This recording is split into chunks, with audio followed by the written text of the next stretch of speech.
Welcome to Quarantine Talk, the best quarantine talk show on YouTube. Here at Quarantine Talk, we are sponsored by nobody, because no one is willing to sponsor this YouTube channel. My name is Eric, and I'll be your host this evening. Today, we have 3 exciting guests for you, but first, my all-important monologue. In the news, former President Obama recently endorsed Joe Biden for president. Now, was anyone really surprised by this announcement? Was anyone sitting on the edge of their seat waiting to see if the former Democratic president was going to endorse the only Democrat left on the Democratic primary who just happened to be his former vice president? The fact that former President Obama waited till now to endorse Joe Biden shows that he was probably willing to endorse just about any Democrat. He probably said, "Joe, I would love to endorse you, but just in case Bernie wins, I'll have to endorse him because honestly, I'll endorse any Democrat, even a socialist, over Donald Trump." Now, we're all sitting here watching this from our homes while we're in quarantine, and while we're in quarantine, I'm pretty sure introverts and extroverts are handling this situation a little bit differently. Introverts are probably have no idea anything is even going on, especially if they work from home. They probably left their house and said, "Man, why is traffic so light? Why is there no toilet paper in the stores? Why is everyone wearing masks?" Meanwhile, extroverts are probably going nuts right about now. They're probably posting stupid videos of themselves on YouTube. They're hosting video chats when they're calling them happy hour with their friends. Just admit it, you're an alcoholic. Your friends are not drinking alcohol. They're drinking apple juice out of their Garfield mugs. So, get over it.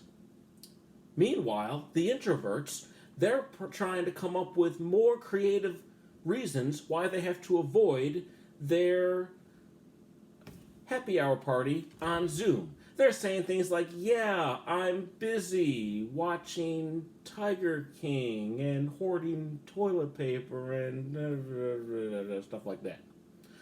Which leads me to hoarding toilet paper. I really can't blame the people that are hoarding toilet paper because it's just one of those things people do. But for the rest of us, when we come to the store and we realize there either is no toilet paper, or when we get there, there's only the most expensive brand left. And this leads to a very important debate. What do we do? The only thing left is 96 rolls of the most expensive brand. Do I A, buy the most expensive brand and waste a whole lot of money, or B, do I roll the dice and hope that I either won't run out before I go shopping next week, or hope that when I come next week that there'll be a less expensive option? Well, like most of us, fear will take over and we'll say, "You know what, I think I'll buy the expensive brand." So we get home and we have 96 rolls of expensive toilet paper, and we open the closet door and realize, this doesn't fit. What do I do with 96 rolls?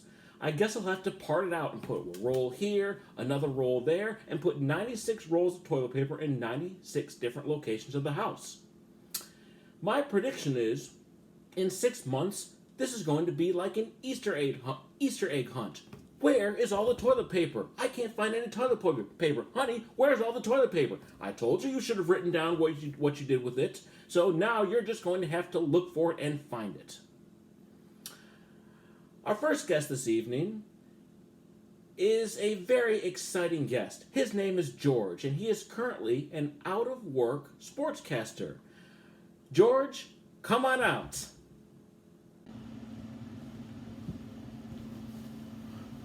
Why am I even here, Eric? This YouTube channel has no subscribers. 0. You'll be lucky to have a dozen views.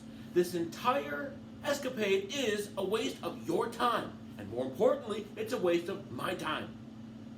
You have no budget. The lighting is terrible. The seating is terrible, and you're recording this on some type of a tablet. I don't even recognize that brand.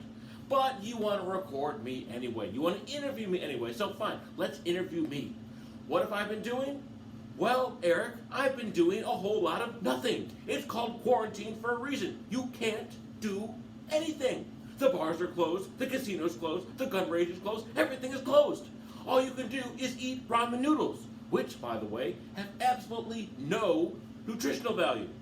Not like I cared about that before the quarantine started anyway. But, you know what? I do have a piece of good news. I quit smoking. That's right, ladies and gentlemen, I quit smoking. I quit smoking 3 times just this week. And last week was even better. I quit smoking 5 times. By the end of 2020, I'll have quit smoking dozens of times. So, is that it? Is that all the questions that you have for me, Eric, so that I can go back to doing nothing and eating ramen noodles? Thank you, and have a wonderful day. Thank you, George. Always a pleasure to see you. You make us all remember just how okay we're actually doing. Our next guest came all the way from Hawaii. His name is Jedediah, and Jedediah is here to tell us his impressions of Chicago. Jedediah, come on out. What's up, brother? Eric, thank you for having me, bro. I'm from Hawaii, and I've been living here for almost a year now, and I have 5 observations that I've made about Chicago. First is the weather. In Hawaii, it generally ranges from about 78 to 88 degrees all year long. But here, you all get temperatures in the negatives. I didn't even know that was possible. I went outside in the middle of winter, and the air hurt my face. How do you people live in a place where the air hurts your face? Meanwhile, in the summertime, it got over 100 degrees. How do you deal with temperatures that go from negative 20 to 120? How do you have clothes? How many clothes must you have in order to deal with these massive temperature swings that you have? So that's number 1. The weather here is just crazy. Number 2 is the food. I stopped at a simple hot dog joint, and I ordered a hot dog, and I said, "Sir, can I please have some ketchup on my hot dog?" You think that I just committed a crime. I couldn't believe the reaction. No ketchup, we don't have ketchup, no ketchup, no ketchup. What is wrong with ketchup? Did ketchup cause the Chicago fire or something? I don't understand. Then later, I stopped at a restaurant and I ordered an Italian beef. I thought, Italian food, I'll get some nice pasta with some beef in it. Oh no, that's not an Italian beef. An Italian beef is some type of a sandwich where the bread is just saturated with juice. I don't know, I've never had Italian food like that in my entire life. So your food is crazy. Number 3, you all have your own holiday here.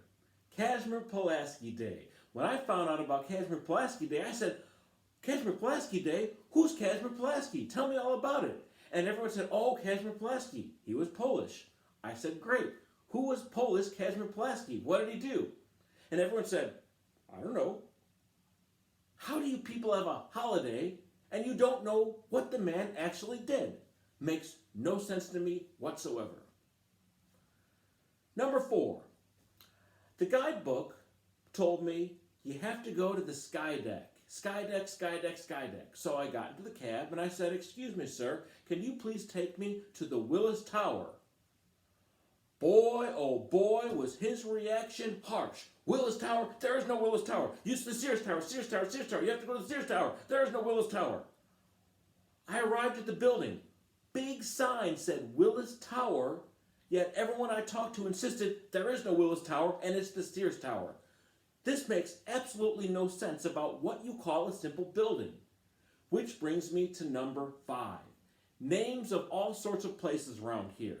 I wanted to see a baseball game, but I didn't know where to go. Do I go to Comiskey? Do I go to U.S. Cellular? Do I go to Guaranteed Rates? Do I go to Wrigley Field? Do I go to Soldier Field? Do I go to the United Center? Do I go to Allstate? Where do I go for a simple baseball name with so many different names? Meanwhile, I wanted to see Cloud Gate. And I asked to go see Cloud Gate. No one knew what I was talking about. I showed them a picture on the guidebook and they said, oh, it's the Bean. Go to the Bean. Go to the Bean, Bean, Bean. Guidebook said Cloud Gate. You all call it the Bean. You also have a very ugly statue at a place called Daly Plaza that has no name. You all simply call it the Picasso because Picasso made it, but there's no name to it. You couldn't come up with another name other than the Picasso? Plus, you have a building that used to be called the Hancock Center, but it's not called the Hancock Center anymore. It's simply called 875 North Michigan Avenue. Really? That's the name of your building? 875 North Michigan Avenue? That's the best you could do? And finally, you have a road called LSD. You people are crazy. Thank you. I rest my case.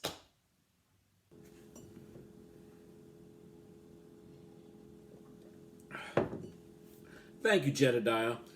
Wonderful to see you. Our final guest this evening, his name is John Paul, and John Paul is a musician who has been giving his neighbors free concerts during this crisis. John Paul, come on out.